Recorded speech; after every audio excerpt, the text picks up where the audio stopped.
Okay. So let's see. Yesterday in lab, they talked to you about the applied fermentation, extra credit. So if you could get a list of what you need to your lab instructors tomorrow in lab, and then they will coordinate with me, and I'll go shopping and I'll order stuff. So if you have a link of where you found certain things, put that on the list too. But um, I'll try to order things as soon as possible and get them in quickly, and should have plenty of time. Most of the fermentation stuff doesn't take that long. So I'm hoping that a lot of you can find the time to take advantage of that and learn a little bit about fermentation and how delicious it can be. Hopefully delicious. Hopefully they'll turn out. I've had some not turn out, and then that's not so fun. But and then so we essentially switched what we're doing this week in lab. So they talked to you about the applied fermentation, and then tomorrow you're going to look at fungi. And I really haven't got into them yet in lecture, obviously, but I will be getting into those soon. I'm a little bit behind, but you'll get an intro to fungi in lab, and then we'll start covering it in lecture pretty quickly. Okay. So we have quorum sensing stuff we need to keep talking about. And so with quorum sensing, this is a schematic of gram-negative mechanism where you have these chemical signals, homoserine lactones. They get made by the cells, excreted out, and if you have a bunch of cells all in one area doing this, then you can get a what they call a threshold concentration of the chemical over time. And once you meet that threshold, you'll start to get diffusion of these chemicals back into the cells, and then they bind to their regulatory proteins that then can alter gene expression. And so we'll talk a little bit about this idea more, but I think it helps if you, let me just introduce the idea here. If you think about like terms of warfare or something like that, that might help you understand why some microbes might be doing quorum sensing, like what's the payoff. And so many of the pathogens, bacterial pathogens that have made you sick in your life so far, they were likely doing quorum sensing in your body in order to get their goals met, which they don't really want to kill you necessarily. That's not really the vast majority of pathogens. That doesn't really make sense for them to do that. But they want to get access to your nutrients. And so, for example, Pseudomonas aeruginosa is a human pathogen. It's also a very successful plant pathogen. And it produces all kinds of interesting, what we call virulence factors, which are typically proteins or enzymes that they can use to attack the host. And, so if you think in terms of warfare, if you are one soldier, you don't want to attack if it's just you. But if there's 1,000 of you, then it's a little easier to imagine you might accomplish your goal of winning the war or winning that battle. And so wait until there's enough of you. And so the microbes have to have this ability to kind of figure out how many are around me. Like, okay, I'm here, but who else is here? And how many are here? And that quorum sensing is helping with that process. And so then once you get that threshold number of cells and the chemical concentration, that's what's allowing them to then shift their behavior ultimately into attack mode. In this case, they're busy making you sick. So next time you're on the floor and puking over the toilet, and you can think about quorum sensing. It's an amazing process, but not so much fun when you're the recipient of the negative parts of that. And so this idea, figure, I was trying to get across the point that you have to have an army, essentially. You have to have enough numbers of the cells doing this. And so that it makes sense to wait until there's a certain population level achieved before you kick into some of these behaviors. Because if you try to do it alone, all by yourself, probably won't be too successful. And so you can track this in the lab. If you grow microbes in the lab, that black line is the general idea of microbial growth in a batch culture, which we've already covered, where you can see they kicked into exponential phase or log phase, and with that straight line swooping, going up. And then you have the stationary phase here where they level off. And then you can see it matching up here. They've plotted out the quorum sensing gene expression. So what they're trying to show here is that you have to wait until there's a certain population of cells. So late in exponential phase or late in the log phase, that's when you start to get enough cells that have been doing quorum sensing, where now you get the diffusion of the chemical back into the cells, binding with the regulatory protein, and then altering gene expression. So they often refer to quorum sensing as population density dependent. You have to have a certain population of cells all doing this together in a certain habitat in order for this to get pulled off. Okay, so hold that thought. We'll get a little bit more into more like the ecology of why microbes might be doing this besides just attacking your body and making you sick. So, but first, let me get into gram positives. So gram negatives do it one way, gram positives do it another, but since they've come out with more studies, they know it's not quite so cut and dried, but let's kind of keep it cut and dried for this. So gram positives, what they do is a little bit more complicated compared to the gram negative strategy.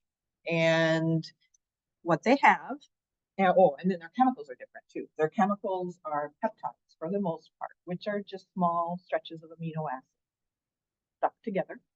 So they're called peptides, and they often are referred to as peptide pheromones. You see that a lot in the literature, but those are the chemical signals. Again, they get made by the gram-positive bacteria, they get excreted out into the environment. They also will accumulate at high cell density. So as more and more of these gram-positive bacteria are all hanging out together, all doing this, they're all excreting that chemical, except now we're going to see a difference. That chemical doesn't diffuse back into the cells. We don't see that. Instead, we see a more complicated system of getting that information to the DNA. But in the end, we still see alteration of gene expression. It's just a slightly different method of how they accomplish that. All right, so it's a little bit more complicated. First, let's look at the peptides. So here is some examples from Staph aureus, which you've worked with in the lab. And those are just different amino acids all strung together.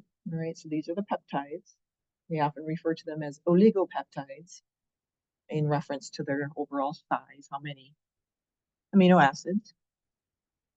So they've studied these peptide pheromones in a variety of different bacterial species, primarily the ones that are important either in disease in humans and animals or important in like the food industry.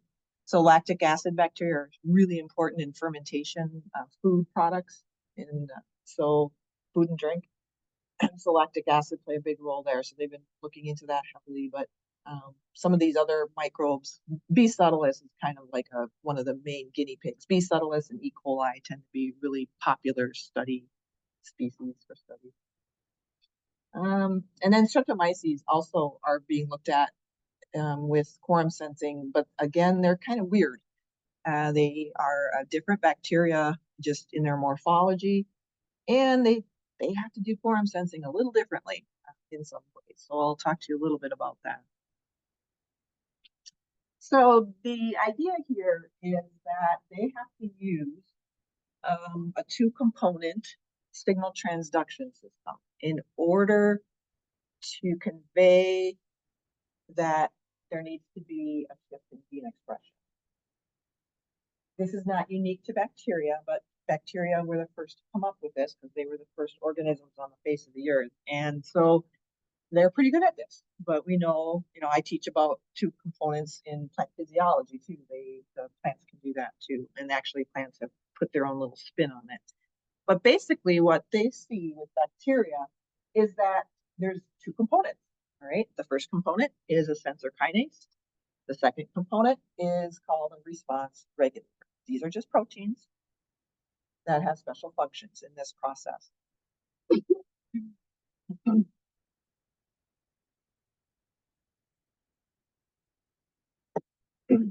So this two-component signal transduction system is not unique to quorum sensing. It can be done for other reasons.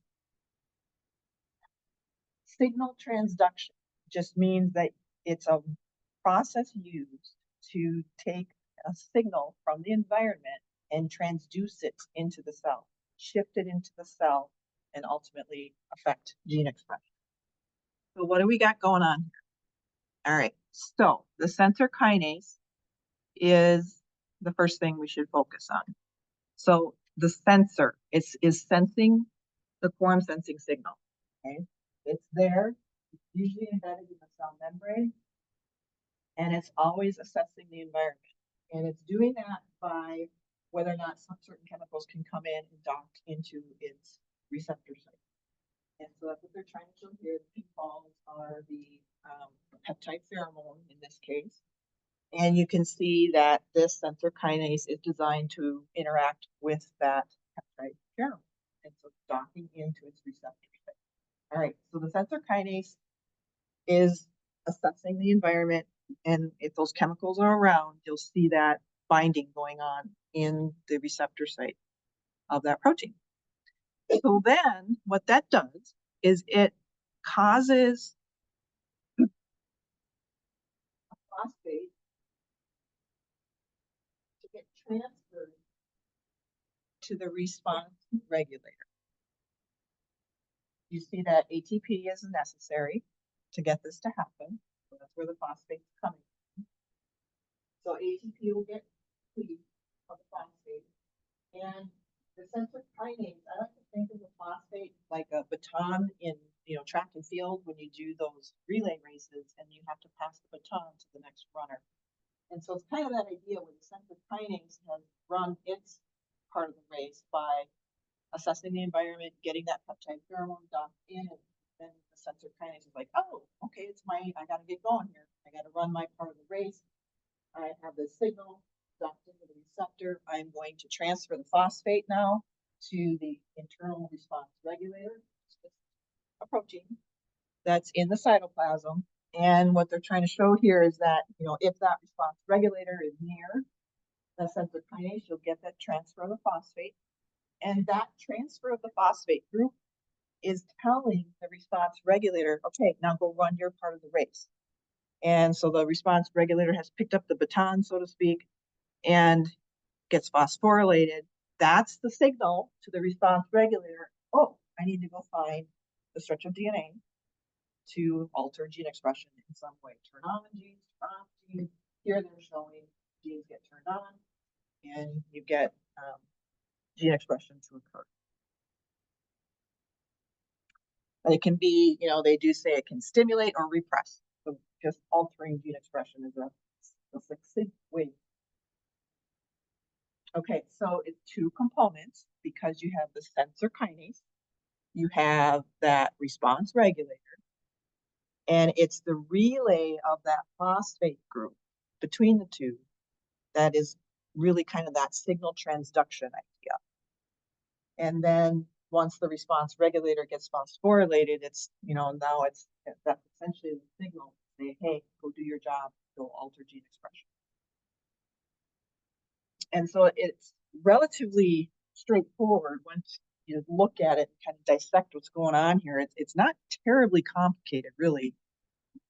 And like I said, microbes can use component signal transduction for a variety of mechanisms in order to pay attention to a surrounding and then do something with that information. So, and it's not just for quorum sensing. Here's a idea here from a published paper where they're trying to show this idea again with the peptide pheromones docking into its sensor kinase that causes a phosphate that transferred from the sensor kinase to the response regulator. And then you can see the response regulator can now go and shift gene expression, which usually what happens is it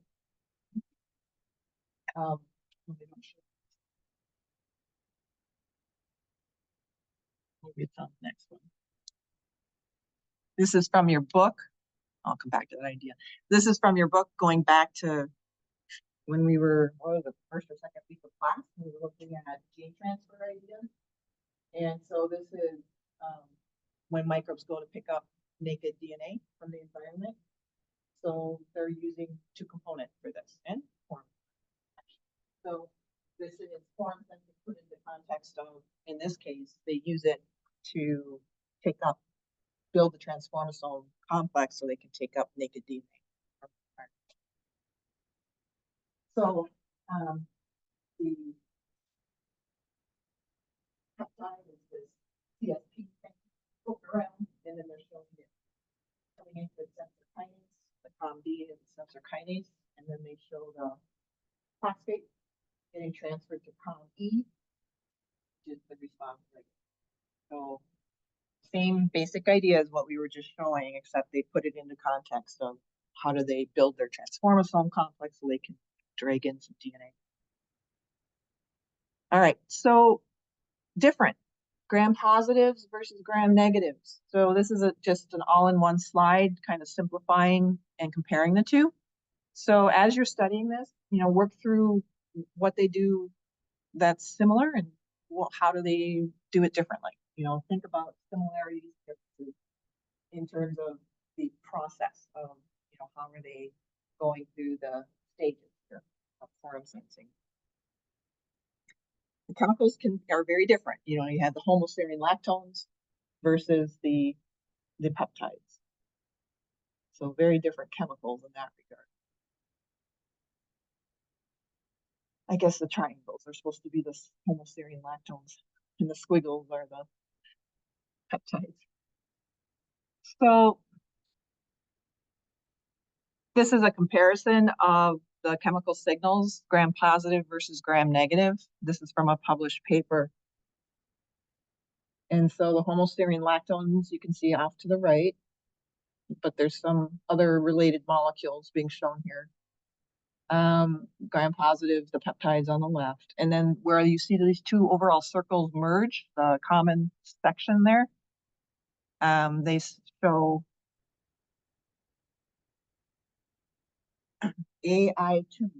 AI2. So back to that idea. So AHL are lactones, and then these are all abbreviations. And then where these two intersect, you see they list out Vibrio bacteria and Salmonella. So those are the two that have been studied where they've discovered this unique, well, what they thought was a unique chemical signal called AI2. And so I'll come back to that one because we need to think a little bit more about these chemical signals, their similarities, and how the ramifications of that. Before we get into that though, streptomyces are gram positive, so they should be doing peptides and they should be doing two components. And so they've been pretty well studied, primarily because of all the antibiotic production they can do. They're very heavily used for antibiotic production for human and animal use. But pretty much any soil system you dig up, you're going to find them in that soil. And like I said, they're very, very important for their antibiotic production. So when they started studying them, they're like, oh, yes, they must do peptides. And then they're like, oh, no, I guess they don't. And so they actually produce chemicals that kind of look like homoserine lactones, even though they're gram-positive bacteria. But that seems to be what they're using. That's if you just stain them with methylene blue under the microscope, you can see they look like petite little fungi with hyphal growth. And then on a plate, they'll look like that. That's Streptomyces color, the beautiful blue pigmentation. And I showed you that picture before, how it's exuding out antibiotics. So they've been heavily studied because they know that antibiotic production is under quorum sensing control. And if you're trying to make a profit or trying to make a lot of antibiotics, it's a good idea to understand how to do that. And so here on the very bottom of this image are homoserine lactones from gram negatives. So that's Agrobacterium, that's gram negative, Vibrio fischeri. So those two chemicals on the bottom are from gram negative. So if you look at those two and then scan up and look at the chemicals compared to the bottom two, you can see that they look fairly similar in overall structure. And so all the remaining images or chemicals that are drawn, those are all coming from streptomyces bacteria. So they have to be different and do something where these are not peptides. They're like chemical class, they're called gamma butyrolactones. And so butyrolactones compared to the homoserine lactones. And so they have distinct quorum sensing chemicals from the rest of the gram positives. Okay, so they're a little different. This table is just looking at, oh, there's the gamma butyrolactone. So here they're listing out the different examples of a handful of bacteria, gram positives, gram negative, and you can see they've worked out some of the details of the proteins involved and the receptors and regulators. So then on the far right, you can see function. So that's getting at kind of the ecology, like why would they be doing this? And you can see there's a variety of options of why these microbes might be doing quorum sensing. And so we'll get into some of that. So, you know, we already looked at Vibrio. And oh, by the way, I posted that talk by Dr. Bassler in the readings and videos section. It's a TED talk. I think it's like a half-hour long. Really good talk. And she talks a lot about Vibrio and the fish and squid that it's hanging out with in the oceans and how it does the bioluminescence. And so we've talked about that. We looked at transformation a second ago with the gram-positive example. Conjugation, we think that it seems like quorum sensing is involved in conjugation where you have the plasmid transfer through a sex pilus. So getting that horizontal gene transfer idea going seems like quorum sensing is involved. But there are other strategies. I'll mention a few here, but basically Dr. Bassler talks a little bit about this in her video, where if you are hanging out with a squid or a fish in the depths of the ocean and you are prey, you know, so there's going to be a predator hunting you, you want to camouflage yourself, right? And so she makes the point that often the predators will be below their prey in the water column. And if you look up, the predator looks up the water column, you know, toward the moon shining down on the water. And if you're not bioluminescing, it's pretty easy to pick you off. However, if you bioluminesce, you kind of camouflage yourself as the predator is looking up at you. And so that's one of the hypotheses of why they think this partnership developed for certain types of organisms in the ocean to avoid predation. Other bioluminescent, like fish, I think it's lanternfish. I might be wrong on that. The ones that flash their eyelids and flash light. They think that's used for mating purposes. And so there's, you know, other ways that organisms use this in order to gain some kind of advantage for themselves. And like I said, the microbes gain something from this relationship too, because they get cozy little home and they get access to nutrients from their host.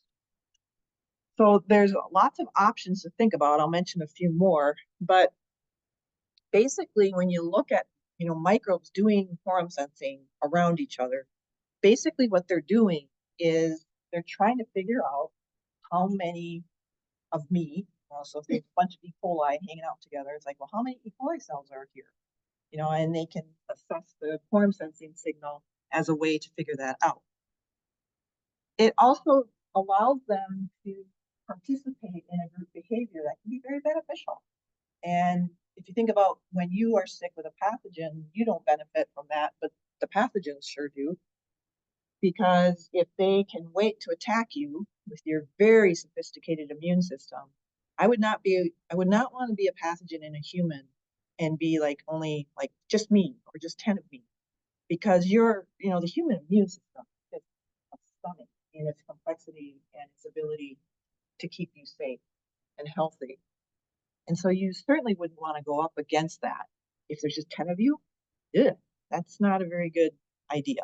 And so group behavior, wait until there's enough of you to be able to accomplish your goal, which when the pathogen is in you, they're trying to get to your nutrients. They're trying to lyse open some of your cells and get to your nutrients so that they can benefit from that and continue to live and increase their population. And so it's this group behavior, and people often will call it cooperation. They're cooperating with each other to accomplish a goal they can't really do by themselves. They have to wait until there's enough of them to be successful. Does that make sense? Okay. So I think if you look at it in terms of warfare or pathogen in you trying to make get their goals accomplished, if you think about it in that way, it's a little easier to conceptualize why they're doing that. And so here they just showing the basic. This is the gram-negative way of quorum sensing, but the box on the lower right there is looking at some options of why are they doing this. And so I already talked about antibiotics, the symbiosis idea with the bioluminescence, virulence with pathogens. They find it with swimming and swarming. And so swimming and swarming are microbes that will kind of hang out in isolation and swim. But then when nutrients start to go low, they'll pack up and swarm with each other. And in order to do that successfully, quorum sensing. Biofilm development, we've mentioned already. Growth inhibition is kind of like, being able to fight off a pathogen. I kind of use the concepts of antibiotic growth inhibition when I'm looking at using quorum sensing microbes for biocontrol of plant pathogens. So anyways, here you're looking at biofilm formation and trying to get across the point that you have to wait until your numbers are high enough in order to accomplish your goal. In this case, to attack. Apparently, they look pretty angry in that last little image there. So this idea that you need to do this assessing of your population, and then eventually you'll figure out, okay, there's enough of us to accomplish our goal. And so this chemical signaling is a rather straightforward way to do that. Here they're just showing biofilm ideas that when microbes are in biofilms, they tend to quorum sense in order to establish biofilms. And then they continue to do that in a biofilm and use that quorum sensing as a lot of information for them to behave appropriately for their particular situation. Big long table here, but basically I'm just trying to put across the idea that there's lots of options of what they might do with this quorum sensing, how it might benefit them. And so the phenotype is this idea of why are they doing it. And you can see that there's a bunch of different quorum sensing signals that have been discovered in a range of different species. So the more they look, the more they find. It seems like pretty much, I don't know what the percentage is, but it's a very high percentage of microbes that have been studied where they're asking the question, is quorum sensing going on? And more often, yes than no. And so this seems to be a common strategy, which makes sense when you think about how a microbe lives its life. Here's a blow up of part of that table.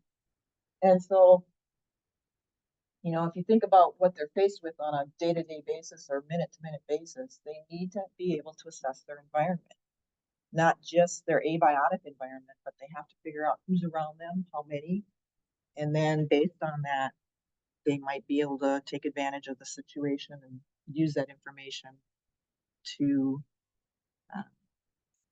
do something useful. So when I said that they have to figure out who's around them, when they got into this more, they started, looking at all these are homoserine lactones, and you can see that they look very similar. It's just that side chain that seems to be changing a little bit.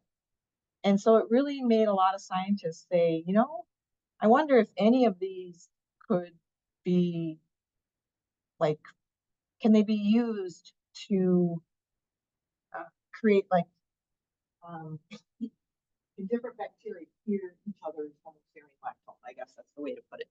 Can they hear each other's chemical signals? Can they respond to it appropriately? And so the catchphrase is crosstalk. Can bacteria crosstalk with each other? And can they understand these slightly different homoserine lactone signals?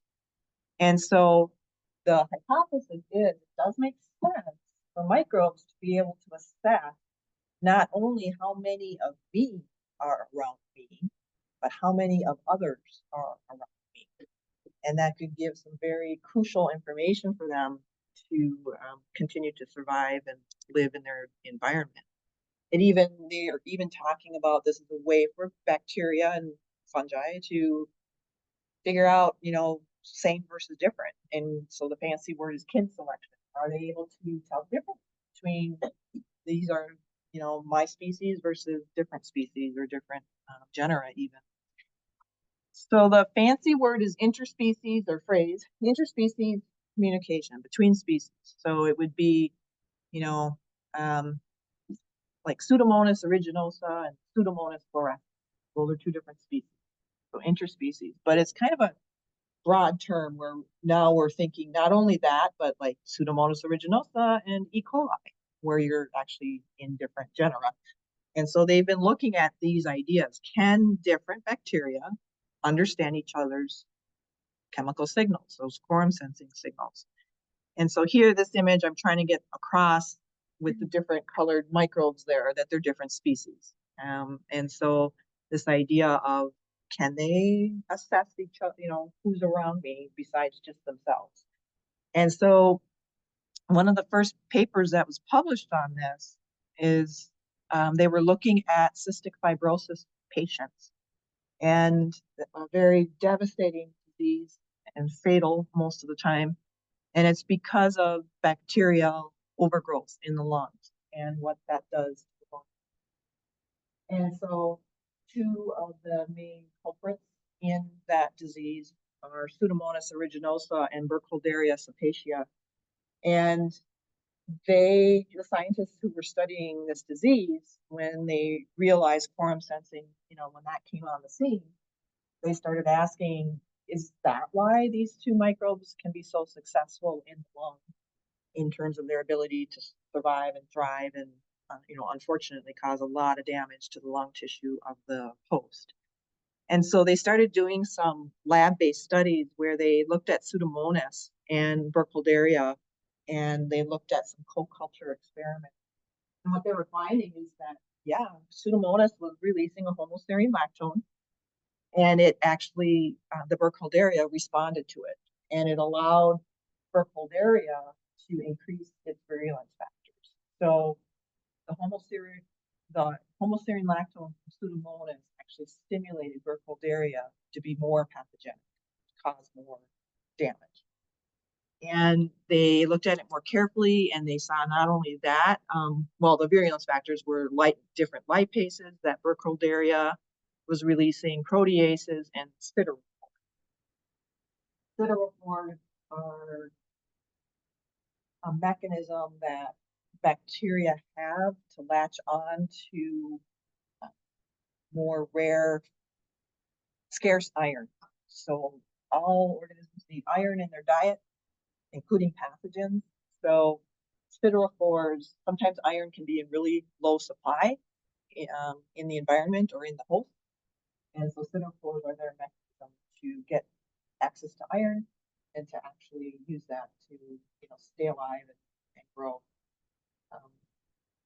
By the way, it's my understanding that if you pop a fever, generally most doctors are saying, you know, don't really do anything about it. Like, don't take ibuprofen or whatever to lower your fever if it's a moderate, low to moderate fever.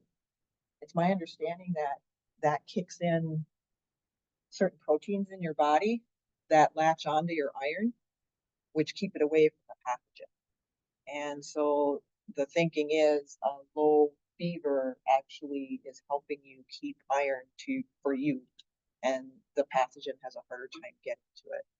When my boys were little, which was a little bit ago, the doctors were already saying that. Let the low fevers go, run. They're actually helping. So, anyways, so here is this idea of siderophore production when they mapped it out in that experiment. So here, basically, look at the two lines I've outlined, pointed to here. So when you know homoserine lactone, that was spiked into the broth culture of Burkholderia, you didn't see any siderophore production by Burkholderia. But if you did grow up Pseudomonas, get it to make some homoserine lactones, and then you took those homoserine lactones and put it in with Burkholderia went, oh, and started ramping up siderophore production. So this was one of the first papers published where they were showing that you could have these chemicals being understood by different species. Siderophores are, I believe they're proteins that will latch on to iron. They attach, they kind of bind to iron, and then the bacteria can use that. They can bring that into their cells and use it. And so it's a way for them to get access to, it's kind of like scarfing up little bits of iron that are in the environment. They use those siderophores to latch onto it. So this was a big breakthrough, the cystic fibrosis research, and you look for any of that in the published. There's a lot of work going on with quorum sensing, and then how do we stop quorum sensing? Because the idea is if we can stop this from happening, where they can't hear each other's signals, then you wouldn't get this uptick in virulence factors and a worsening of the cystic fibrosis disease. So lots of really good research going on trying to solve that problem. So they're also finding it with Pseudomonas, and Staph aureus can also be in cystic fibrosis lungs. And so they're looking at that too. So it's not, it seems to be kind of a universal strategy in that disease system, unfortunately. In this case, the study that was published, they were looking at Staph aureus' ability to be more virulent and to actually be able to resist the antibiotics that the host was taking to try to deal with their infection. Here's an interesting one, homoserine lactone.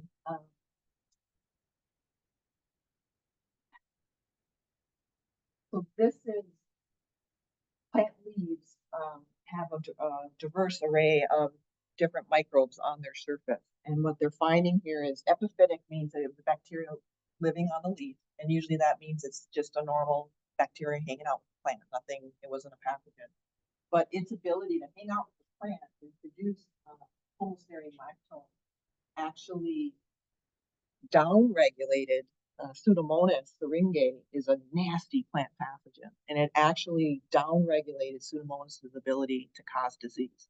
And so here's a good example of a plant partner, a bacteria, hanging out on the leaf, was able to use quorum sensing to defend the plant against Pseudomonas. Streptomyces bacteria that were isolated from tick.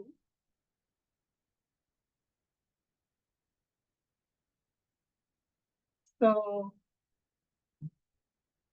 Erwinia is the pathogen that causes soft rot. And so they were looking at the streptomyces that coexisted with potatoes and its ability to try to kind of outcompete Erwinia's ability to use quorum.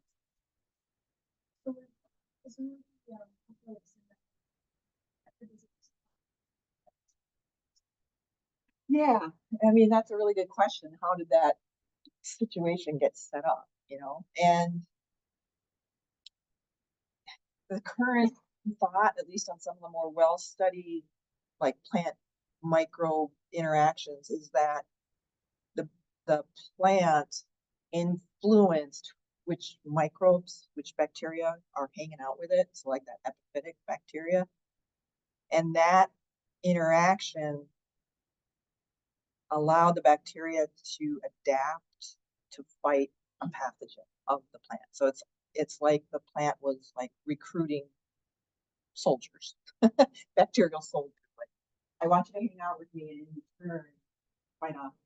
And so they think it was this, because bacteria can evolve very quickly, and so once this partnership established, it could influence the bacteria to behave a little differently. Like, yeah, I'll fight off.